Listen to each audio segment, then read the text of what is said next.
오늘은 선대인 소장님을 모시고 이야기를 나눠보도록 하겠습니다. 소장님 안녕하세요. 네, 안녕하세요. 반갑습니다. 네, 소장님 오랜만이십니다. 네, 그러게 오랜만에 나오네요. 네, 셀프 소개 한번 부탁드리겠습니다. 예, 정부 정치권 재벌의 눈치를 보지 않고 일반 서민들을 위해서 또 서민 투자자들을 위해서 정직한 정보, 정확한 정보 전달하려고 노력하는 선대인 경제연구소의 선대인 소장입니다. 네, 오랜만에 이렇게 뵙게 돼서 네. 너무 반갑고 영광입니다, 소장님. 영광까지 무슨 보니까 네, 지난번에 나왔을 때가 지난해 10월 26일 날 공매도 금지한 첫날에 나왔더라고요. 네, 네, 그때 맞아요. 나와서 이제 갑자기 그날 이제 뭐 상한가 여러 종목하고 뭐 그래서 그때 나왔던데 제가 뭐 그때도 말씀드렸지만 오히려 이제 좀 시장이 흥분할 때는 저는 오히려 출연을 자제하는 편이고 오히려 이제 시장이 좀 조정받고 있을 때 뭐 이 사기를 북돋우기 위해서 또 네. 그다음에 오히려 조정기가 좋은 기회라는 걸 알리기 위해서 좀 많이 출연하는 편인데 하여튼 그때는 뭐 공매도 금지 때문에 원래는 조정이 계속 될 걸로 생각하고 출연했는데 하여튼 공매도 금지 첫날이라 막 엄청 이제 시장이 그날 하루만 보면 되게 흥분한 날 나왔죠. 맞아요. 네, 그나마 이제 지금은 조금 여전히 뭐 2차전지 섹터 전체적으로 보면 여전히 좀 조정기처럼 보이는 때라서 나왔습니다. 네, 소장님. 그럼 소장님 한번 여쭤보겠습니다. 그 2024년 전반적인 2차 전지 섹터 그리고 하반기로 갈수록 좀 어떻게 전망하시는지 궁금합니다. 올해요. 네, 올해. 올해는 뭐 여러 분들이 많이 지적하지만 흔히 이제 캐즘이라고 하잖아요. 그러니까 상반기는 캐즘 구간일 가능성이 높고 하반기부터 본격적으로 이제 실적이 증가하면서 다시 이제 주가가 2차전지 섹터의 이제 주목도가 높아지면서 이제 주가가 많이 상승하는 그런 구간으로 접어들 거라고 생각이 되는데, 근데 여기서 우리가 좀 조심해야 할 것은 주가는 늘 선반영한다. 그리고 이렇게 전체적인 실적 구간은 이렇게 이야기를 하지만 주가는 또 언제 어떻게 튈지 모른다. 이게 핵심인 것 같고요. 상반기에도 섹터별로는 그러니까 2차전지 안에서도 뭐 소재 섹터별로는 뭐 아마 먼저 반응하는 섹터가 있을 것이다. 그게 지금 이제 뭐 전해액 쪽이 이제 지금 굉장히 이제 강하게 주가가 올라가고 있죠. 네, 그리고 맞습니다. 어제부터 그랬는데 이제 이 리튬 가격이 이제 바닥을 치고 이제 뭐 반등한다 이런 이제 전망이 좀 강화되면서 리튬 관련주들이 이제 다시 좀 움직이는 양상을 보이고 있어요. 네. 그래서 2차전지 섹터는 계속 저거 캐즘 구간이야. 그래서 상반기 중에는 안 오를 거야. 또는 뭐 계속 뭐 지지부진하다고 하는데 올해는 쉬어야지. 뭐 이런 식의 이제 노이즈들이 많은데 그런 이야기 듣고 방심하시면 좋은 수익의 기회를 많이 놓치실 수 있습니다.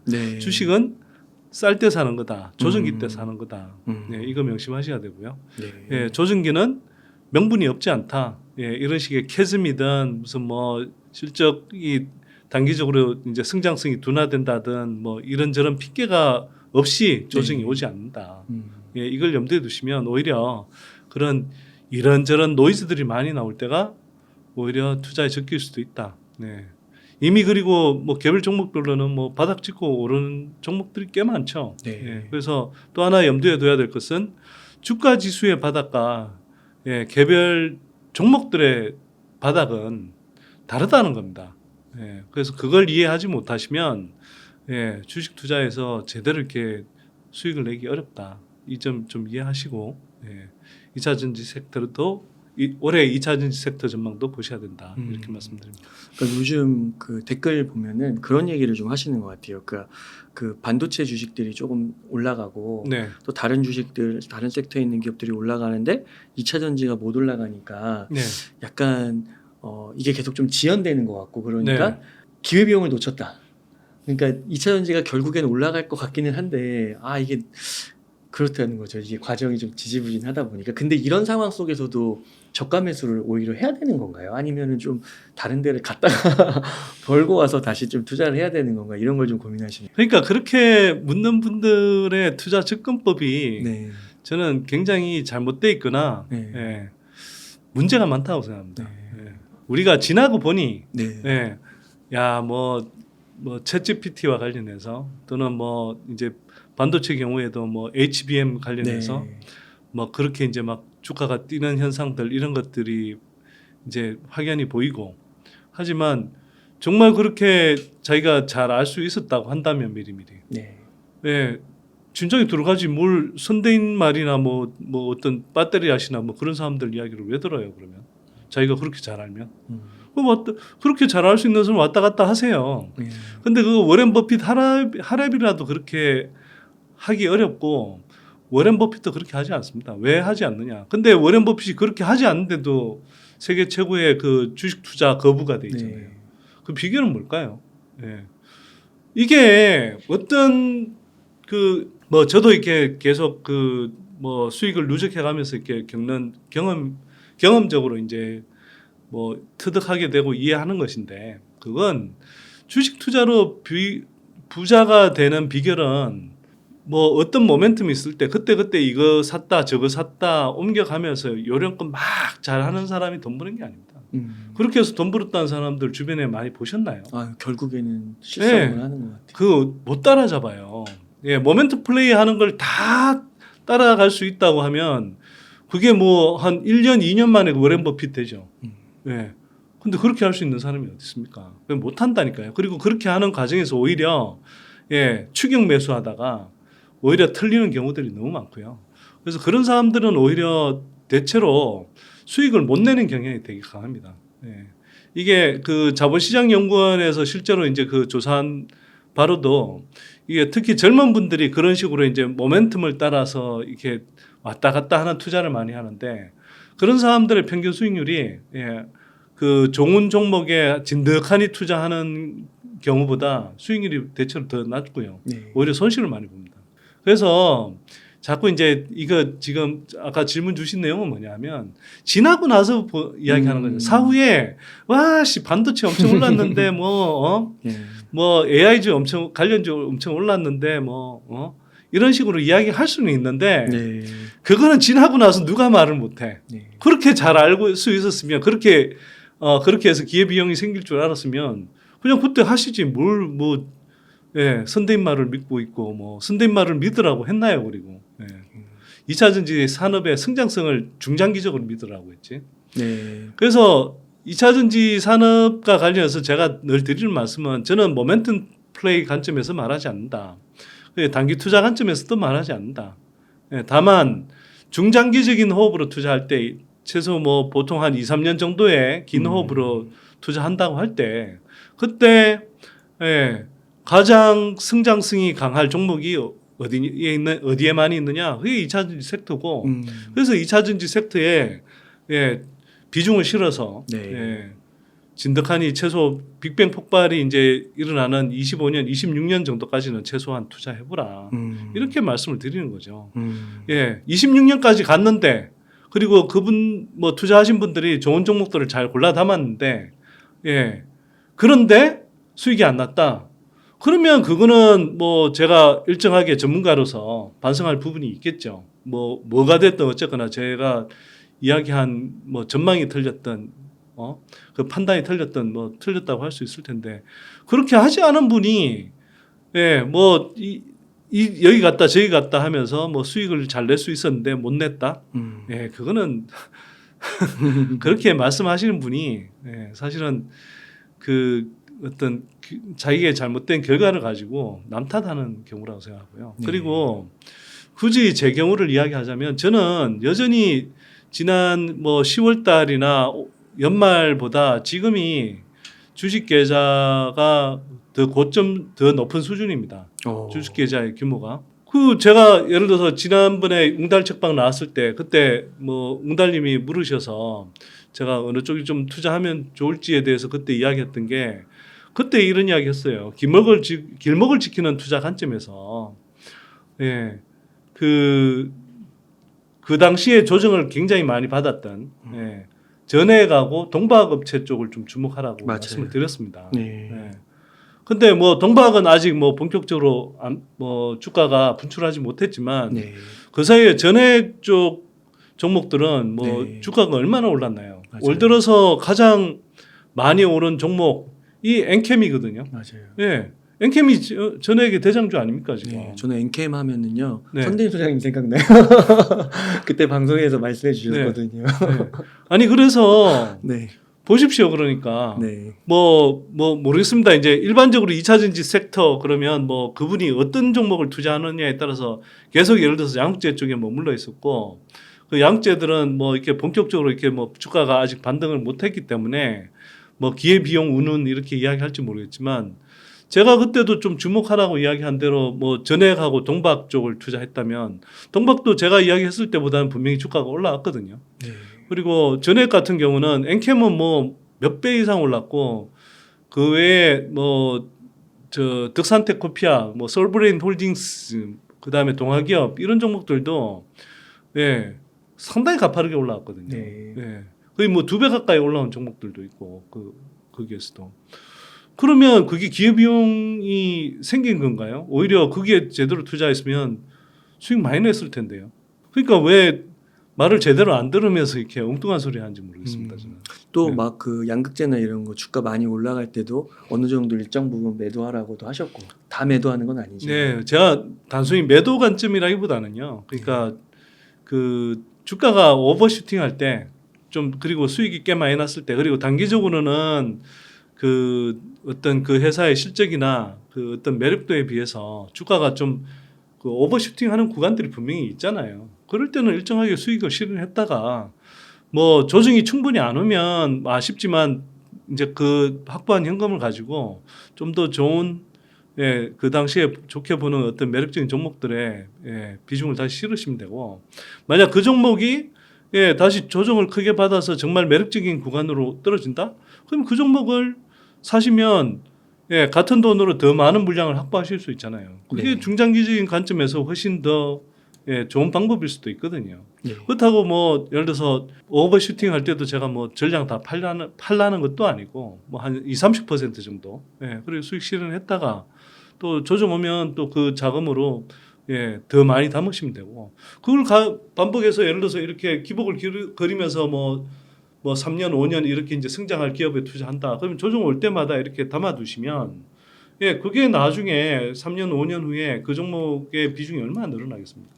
뭐 대표적으로 예를 들어서 제가 코스모 신소재를 21년 4월 달에 발굴해서 지금까지도 계속 투자하고 있고 금액으로 따지면 시간이 지날수록 계속 이렇게 그 늘어나고 있거든요. 대체로. 투자 원금이요? 아니 투자 금액이 그러니까 어쨌거나 주가가 오르면서 네. 이제 평가 금액이 네, 늘어날 평가 거 금액이. 아닙니까? 네. 근데 거기에는 제가 이 코스모 신소재를 계속 모니터하면서 처음에 매수할 때에 비해서 이 회사를 확인해 가면서 점점 좋아진다 이게 확인이 되면 더 사 모으는 거죠. 그리고 특히나 이렇게 가다가 또 조정이 오잖아요. 근데 이 회사가 중장기적으로는 계속 성장성이 있고 훼손되지 않았다. 그럼 조정 올 때 다시 더 사 모으는 겁니다. 네. 그렇게 하기 때문에 그렇게 해서 지금 뭐 2-3년 정도 이렇게 오니까 사실은 그냥 가만히 있을 때보다 그러니까 처음 사고 나서 가만히 있을 때보다 훨씬 더 큰 금액으로 늘어난 거거든요. 그런 식으로 투자하시면 됩니다. 그리고 뭐 아까 말씀드린 대로 뭐 전액이라든지 또 동박이라든지 이런 좋은 업체들이 그때 조정을 잘 받아서 보이면 그때 또 사두시면 되는 거고요. 그래서 아까 기회비용 운운하시는 분들이 저 갖고 있지 않은 생각 중에 하나는 뭐냐면 주식은 길목을 지켜서 투자해야 된다. 그래서 길목을 지켜서 투자한다는 것은 정말 좋은 기업들이 싸게 나왔을 때 조정을 잘 받았을 때 지난해 예를 들어서 제가 10월 달에 나와서 뭐 이야기할 때 엔캠이 6만 원, 7만 원 이 정도 수준일 때 또는 득산텍 코피아가 뭐 10,000원, 13,000원, 뭐 14,000원, 15,000원 이럴 때 그럴 때는 정말 조정을 잘 받았고 근데 전액이라는 게 IRA 수혜에 따라서 가장 큰 수혜를 볼 섹터다 이렇게 이제 판단하면 뭐 향후에 지금 당장은 죽을 쓰고 있지만 당장 올 들어서만 보더라도 이게 그 IRA 혜택의 그 규정에 따라서 중국의 캡캠이나 틴치 같은 그런 전액 업체들 밀어내고 한국 업체들이 다 대체해야 되잖아요. 그러면 수혜가 어마어마하단 말이에요. 그러면 그 당시에 실적은 안 좋은 것 같아서 주가는 많이 빠졌어. 그래서 정말 주가는 착해. 그런데 조금만 이렇게 앞을 내다보도 올 들어서부터 실적은 급증할 게 보여. 그러면 이게 바로 길목을 지키는 투자라는 거죠. 그래서 평소에 산업을 많이 공부해 두시면 이런 흐름들이 어느 정도 보이고요. 근데 주가는 너무 착하게 싸게 나와 있는 상태고 이게 여기서 그래서 이러면 이때가 이제 저희형 고수익 구간인 거죠. 그러니까 추가로 주가가 하락할 여지는 크지 않고 여기에서 주가가 올라가면 막 2배, 3배, 4배, 5배씩 올라갈 수 있는 업사이드가 확 열려 있는 구간.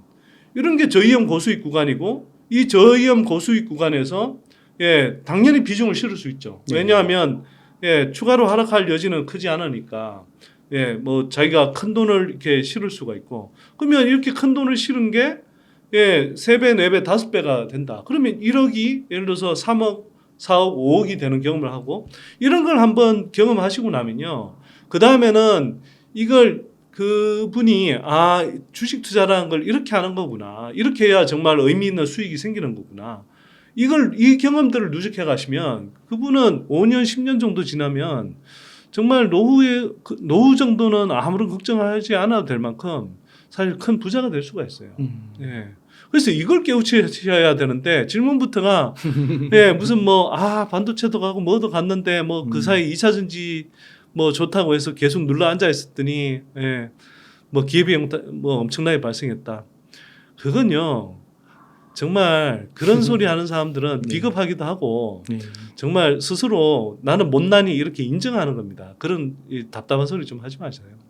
진짜 25년, 26년에 이제 빅뱅 폭발이 있으면은 그게 진짜 선반영이 돼서 24년에 진짜 언제든지 주가 이렇게 급등락이 이루어질 수도 있겠네요. 뭐 지금 저는 엔캠이 그 들어가기에 만만하다고 생각하는 구간은 당연히 아니지만 그리고 신규 매수자들은 그러니까 진입하는데 이제 좀 주의하셔야 되는 구간이라고 생각은 하지만 그럼에도 불구하고 엔캠을 예를 들면 25년, 26년 이럴 때 빅뱅 폭발할 거라는 게 보이고 그 중에서도 가장 수혜가 뚜렷하게 보이는 기업이기 때문에 사실 주가가 많이 오른 거거든요.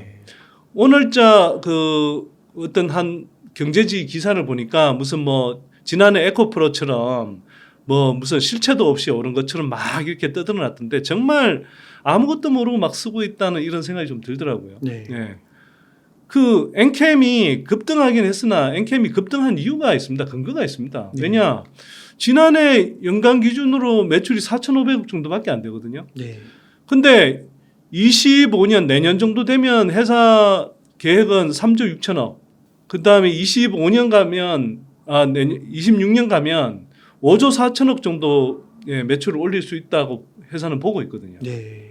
이게 물론 회사 목표만큼 안 될 수 있는데 그게 근데 허황된 이야기가 아닌 게 이미 그 기존에 이제 중국의 틴치, 캡캠 이런 회사들이 공급하던 전해액을 이미 이제 그 LG엔솔하고 GM의 합작사인 그 북미 얼티엄 셀즈 1공장 그다음에 2공장까지 그 엔캠이 거의 다 엔캠 물량으로 지금 대체되고 있거든요. 거기다가 그 지난해부터 이제 엔캠이 이제 그렇게 이야기를 했는데 글로벌 1등 전기차 업체. 그게 글로벌 1등 전기차 업체라 그러면 누가 몰라요. 다 테슬라인 줄 알지. 어쨌거나 회사는 그렇게 표현하는데 그 글로벌 1등 전기차 업체에도 이제 그 전에 공급할 가능성이 높거든요. 근데 그게 지난해 말부터 이제 영업을 하고 있다고 그랬었고 협의하고 있다고 했으니까 실제로는 지금 아마 공급하고 있는지도 모릅니다. 실제로는 그걸 공시를 안 했을 뿐이지. 전액은 지금 이게 양극재 같은 경우는 워낙 이제 그 중장기적으로 이제 확보를 해야 되고 또 한편으로는 이제 물량을 확보해야 되니까 그 중장기 공급 계약을 하는 장기 공급 계약이라는 걸 맺고 이제 그렇게 공시를 하는데 전액 같은 소재는 사실 그때 필요할 때마다 이렇게 좀 조달하는 식이기 때문에 장기 공급 계약 형태로 안 나오거든요. 네. 뭐 내면 좋은데 뭐 그렇게 안 하고도 충분히 이제 공급을 받으니까 배터리 셀 입장에서는. 근데 제가 뭐 확인한 바로는 지금 이미 국내 전액 업체들이 그 배터리 3사의 그 중국 물량들을 지금 다 밀어내고 있어요, 이미. 그리고 다 공급하고 있다는 뜻이에요. 네. 그 흐름에 따라서 지금 이제 뭐 25년, 26년에 배터리 셀 업체들이 그 북미의 생산 캐파를 증설을 해야 되는 규모가 이미 정해져 있지 않습니까? 그 물량만큼 들어가면 엔캠이 그 정도 그 매출을 기록할 수 있다라고 이제 그 목표치를 잡는 건데 이 목표치가 허황된 게 아니라니까요. 근데 그 경제지 기사 같은 경우는 아무런 근거도 없이 막 이제 그냥 뭐 개인 투자자들이 뭐 유튜브 누구가 뭐 띄워서 이렇게 막 주가가 오른 것처럼 이렇게 표현해놨는데 제가 보기에는 정말 헛소리입니다. 그거 진짜 무식한 기사이고요. 25년, 26년 빅뱅 폭발이 일어나면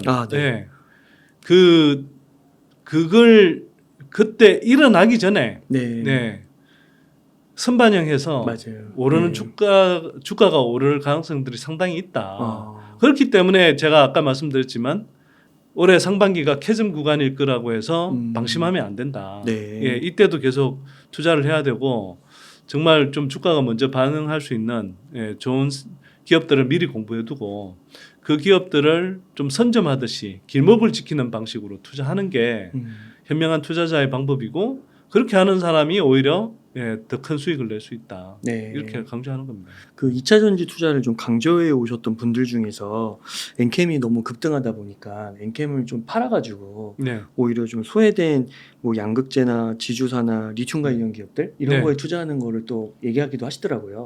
현 시점에서 뭐 그렇게 한다고 해서 뭐 그게 잘못된 방법이라고 저는 생각하지는 않습니다. 그런데 뭐 어쨌거나 이제 뭐 올해 저로서는 그 이미 이제 주가가 상당 부분 그걸 반영한 측면도 있습니다만 여전히 올해 그 실적이라는 측면에서 보면 가장 증가폭이 클 뭐 2차 전지 내 섹터로 따진다면 저는 전해액 쪽이라고 생각하고요. 아니 그럴 수밖에 없는 게 아까 말씀드렸잖아요. 엔캠 같은 경우는 뭐 올해를 좀 따지긴 좀 그런데 올해도 뭐 아마 뭐 매출 기준으로 한 몇 배가 늘어날 겁니다. 그런데 지난해 4,500억 하던 게 내년에 3조 6천억, 뭐 내후년에 5조 4천억까지 이렇게 내다보고 있을 정도면 23년 대비해서 26년은 그러면 11배 정도 성장한다는 거잖아요. 그죠. 이런 섹터가 어디 있습니까? 반도체 중에 그런 섹터가 있나요? 그러니까 그런 평균적으로 그런 기업이 잘 나오나요? 어려울 것 같은데. 어려울걸요 아마. 그러니까 엔캠 같은 경우는 보세요.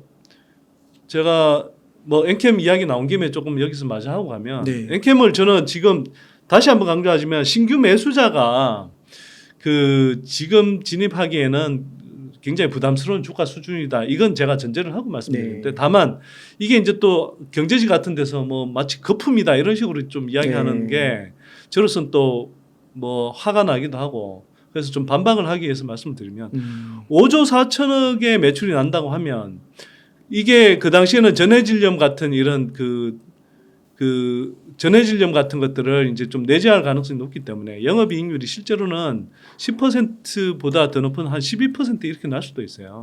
그런데 그냥 10%만 잡아도 영업이익이 5,400억 나는 거거든요. 그러면 2차 전지 소재 쪽이고 고성장하는 섹터이기 때문에 영업이익 멀티플을 한 20배 정도 준다고 하면 그것만으로도 시총이 한 10조 8천억 이 정도 돼야 되는 거죠. 근데 엔캠이 아직 5조가 안 되지 않습니까? 오늘 기준으로.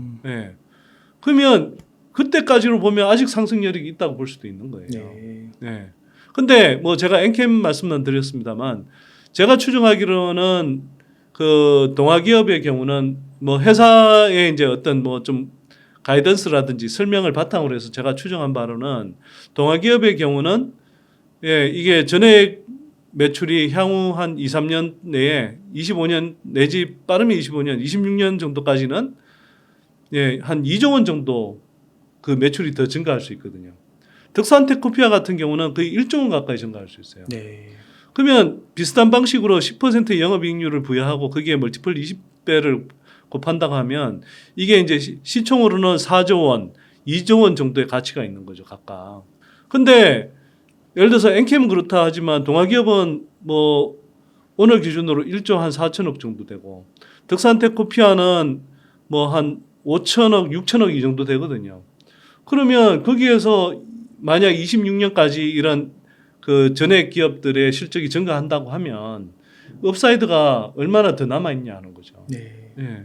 그래서 저는 그 이게 이제 제가 이제 설명이 좀 길었는데 단기로 보자면 뭐 특히 앵캠 같은 경우는 많이 올랐으니까 그러면 어쨌거나 중장기적으로는 상승 여력이 더 있다 하더라도 뭐 여기 수익 실현을 해서 예를 들어서 뭐 지금 아직도 좀 계속 이제 조정받고 있는 뭐 양극재를 더 산다거나 또 리튬 관련주를 산다. 네. 이런 선택 자체는 저는 뭐 잘못된 선택은 아니라고 생각합니다.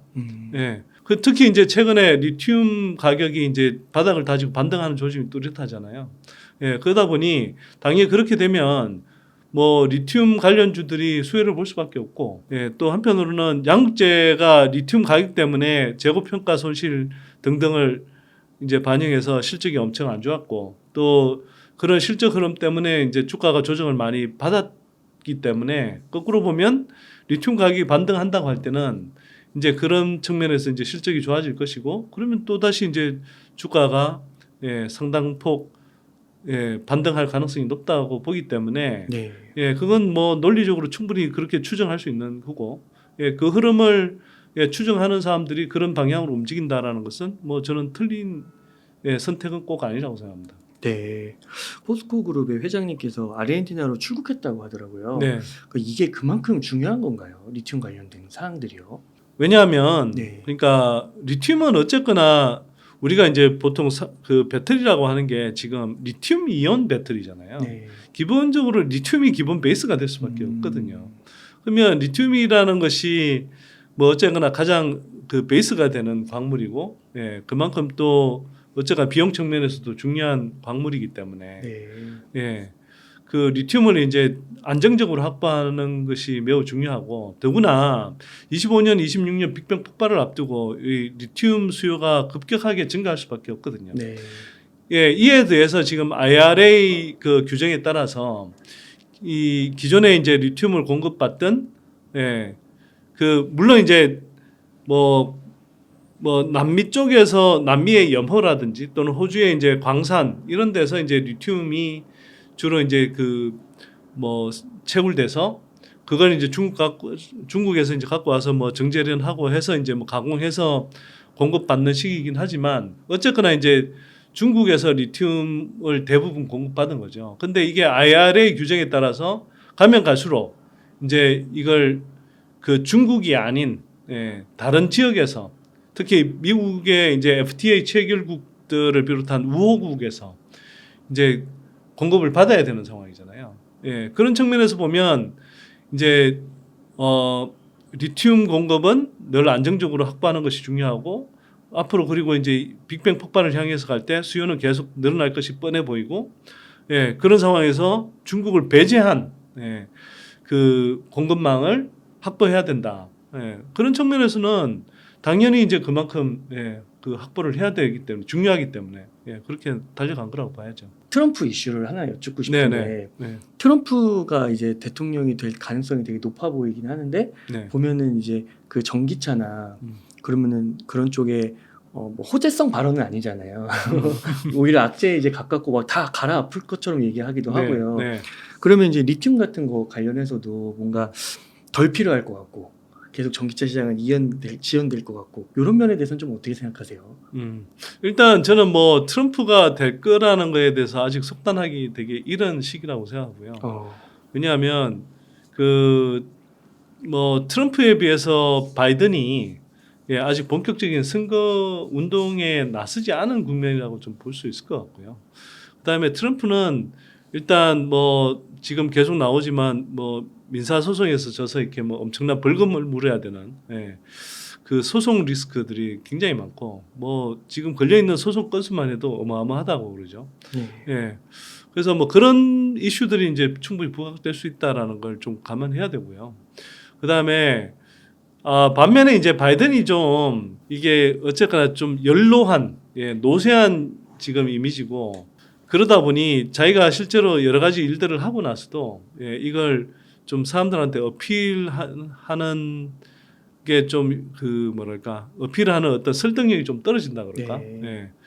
뭐 그러다 보니 사실은 이제 그렇게 막 좀 생동감 있는 인기를 확보하지 못하고 있기는 한데 그러나 그 트럼프도 되게 리스크가 많다. 특히나 이게 그 지난 그 선거 때에 비해서 그 선거 자금 모집이 굉장히 하여튼 동력이 떨어진 걸로 나오거든요. 그러면 그만큼 이제 트럼프 지지자들도 결집력이 떨어져 있고 지지도가 떨어져 있다. 이걸 이제 방증하는 거라고 보기 때문에 일단은 그 미 대선은 까봐야 안다. 저는 아직 그렇게 보고 있는 편이고요. 그 다음에 트럼프가 된다고 하더라도 뭐 제가 전에도 한번 설명드린 것 같긴 한데 이 거대한 메가 트렌드를 뒤집을 수 없습니다. 뭐 단적으로 생각해 보면 테슬라가 그 트럼프가 집권하던 시기에도 고속 성장했거든요. 그리고 트럼프가 집권한 시기에도 뭐 동부나 서부의 그런 그 해안 도시들 중심으로 해서 그 주들은 대부분 강력한 그 전기차 보조 정책들을 시행했고 그렇게 해서 상당히 그 전기차 시장이 가파르게 성장했고요.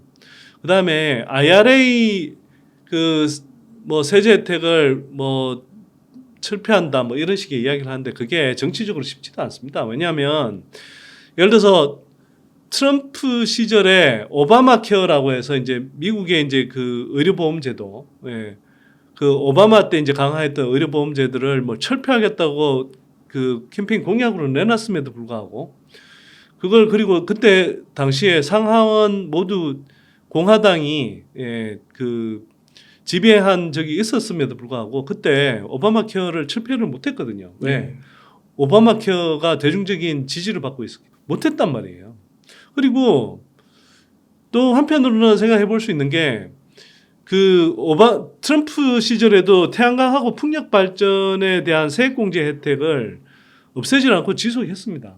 그거 상하이 양원이 공동으로 양당 공동으로 이제 통과시킨 세액공제 혜택인데 그걸 오바마 시절에 통과시켰음에도 불구하고 트럼프가 폐지하지 않고 오히려 1년 연장해가면서까지 그렇게 그 태양광하고 풍력 발전 비중을 늘렸거든요.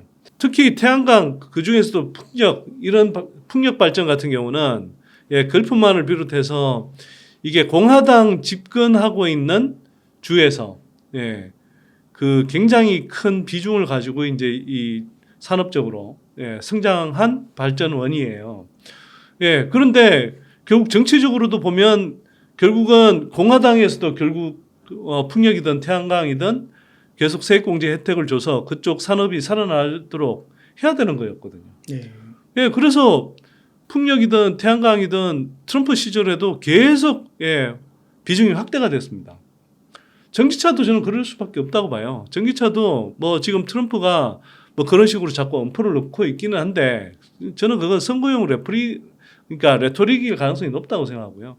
뭐 굳이 바꾼다고 하면 뭐 IRA를 뭐 일정하게 수정하고 나서 그 수정한다고 하지만 실제로는 뭐 크게 악화되기보다는 일부 뭐 수정하고 나서는 자기 이름을 일단 트럼프판 무슨 뭐 보조금 지원 정책으로 아마 바꿀 가능성이 높을 겁니다. 그래서 자기 업적으로 만들려고 자기 업적으로 포장하려고 그럴 가능성이 저는 높다고 보고요. 그런데 지금 어쨌거나 그 IRA 세제 혜택의 대부분이 특히 한 60% 이상이 그 공화당이 그 지역구로 있는 그런 지역에서 지금 뭐 배터리 생산 캐파부터 해서 뭐 풍력 태양광 발전까지 이런 게 다 집행이 되고 있거든요. 그래서 그거 못 없앱니다 제가 볼 때. 그래서 그 부분에 대한 우려가 너무 지나치게 강조되고 있다 한국에서. 오히려 그 저희 연구소 회원 중에 한 분 이야기는 그 IRA 세제 혜택 철폐와 관련해서 미국에서는 그와 관련해서 한국처럼 그렇게 막 심각한 노이즈가 나오지 않고 뭐 그와 관련한 보도도 별로 없는데 왜 한국에서 막 유독 그렇게 노이즈가 심각한지 모르겠다. 이런 식의 메시지를 저한테 보내오기도 하더라고요. 네. 실제로 그렇습니다. 아, 네. 그렇군요. 그 소장님께서 앞서서 길목을 지키는 투자를 언급해 주셨잖아요. 혹시 좀 지금 시점에서 네. 좀 길목을 지킬 만한 그런 뭐 2차전지 기업들이 좀 있을까요? 저는 뭐 지난해 제가 나왔을 때 그 지난해 10월달에 제가 나왔을 때 네. 전액하고 동박을 저 강조했다고 했었잖아요. 네. 근데 전액은 이미 많이 올라갔고, 근데 전액 중에서도 이제 뭐 상승 여력은 저는 충분히 더 있다고 생각하고요. 네. 그러나 그 예를 들면 동박 같은 거, 동박은 그때 이후로도 좀 오르는 듯 했다가 안 갔거든요. 네. 네. 그 동박 업체들은 아마 실적이 증가하면서 주가가 오르는 구간이 올해 하반기쯤 나올 가능성이 높다고 생각해요. 네. 네. 그럼 그때 가서 투자하지 이러는 분들 분명히 계실 거거든요. 네. 근데 제가 그런 분들을 위해서 말씀을 드립니다. 예.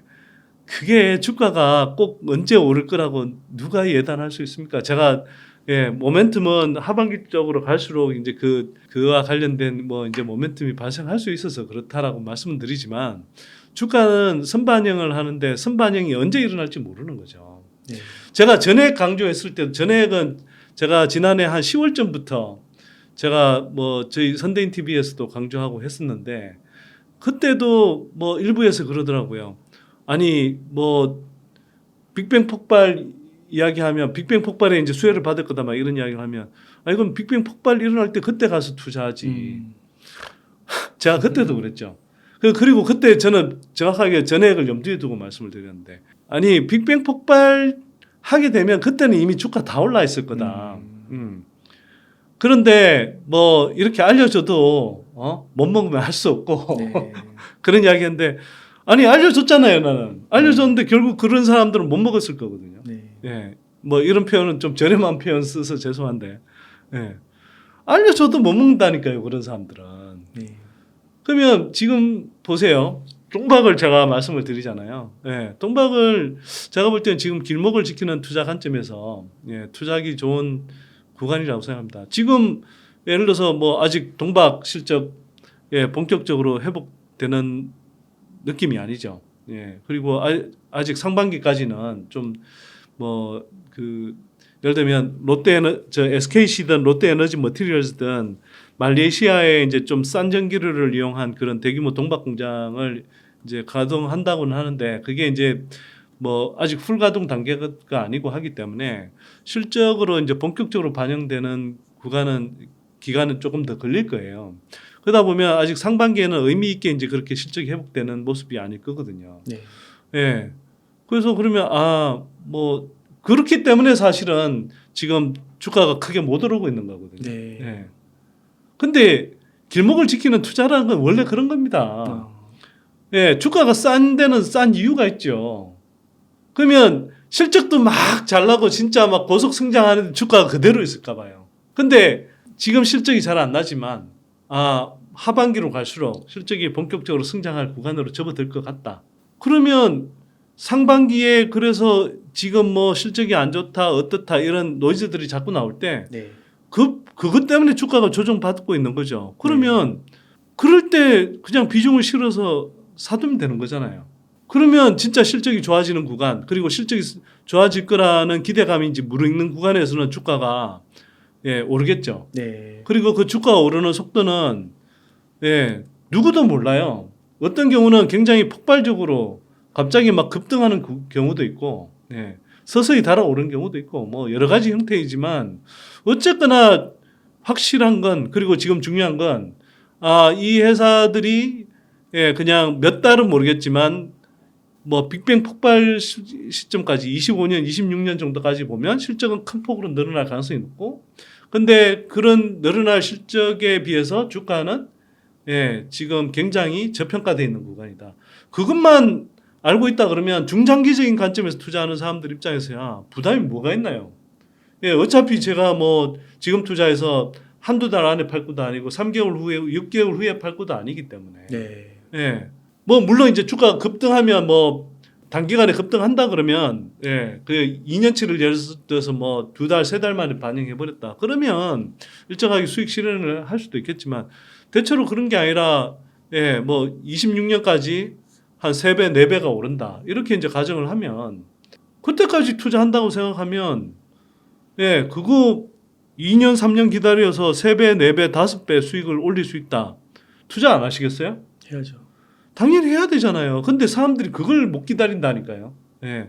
당장 내일 오를 주식, 일주일 후에 오를 주식, 사고 나면 바로 오를 주식, 이런 주식을 찾다 보니까 실제로는 길목을 지키는 투자를 못하고 맨날 이미 올라 있는 거 추격 매수하고, 그런 추격 매수하다 보니 그리고 공부도 안 돼 있는 상태에서 이게 올라 있는 주식을 건드리다 보니 내릴 염려를 그러니까 내리지 않을까 하는 걱정도 동시에 들고 그래서 비중을 실어서 투자를 못하고 그러니까 맨날 수익을 내봐야 푼돈을 버는 거고 네. 또는 추격 매수하다가 오히려 고점에 물려서 나중에 주가 떨어지면은 물려서 이렇게 그것 때문에 마음 고생하고 이런 행태를 반복한단 말이에요.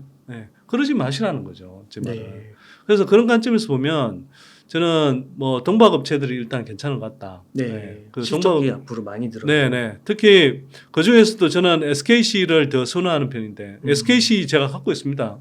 그 뭐 앞에 말씀드린 전액 같은 경우도 제가 뭐 큰 비중으로 이제 갖고 있기 때문에 분명히 이해관계 있을 수 있고 또 이해관계가 있을 수 있기 때문에 그걸 감안해서 하여튼 이야기를 들으시는 게 필요하고요. 그 다음에 뭐 상황에 따라서는 제가 또 뭐 판단이 달라질 수는 분명히 있습니다만 적어도 현재 시점에서는 제가 볼 때 이제 그렇게 판단한다는 것이고요.